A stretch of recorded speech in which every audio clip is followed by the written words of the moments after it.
February was supposed to be a normal month, but it wasn't. I ran for 107 kilometers across Pune, got my wisdom tooth pulled out. I made reels about the human mind while my own mind was figuring itself out. I slept better this month than the entire last year. I ran across Shaniwarwada, FC Road, places I have been there for 100 times but never really looked at. I wrote two Substack articles. Nobody asked me to. I just wanted to get something out there which is more than 30 seconds. I made reels, 22 reels. I made 22 reels. Some of them were good, some of them were honest, and somehow there is no difference as such.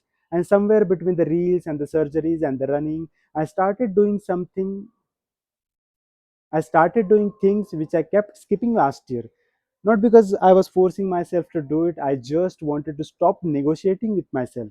आणि ह्या महिन्यात केलेल्या गोष्टी फक्त एक reset होत्या. नवीन काहीही केलेलं नाही. जुन्या गोष्टी फक्त परत सुरू केलेल्या आहेत. आणि त्यामुळे मार्चमध्ये फक्त एक गोष्ट ॲड होणार आहे आणि ती म्हणजे मराठी वाचन. त्यामुळे बघूयात काय होतं ते. पीस.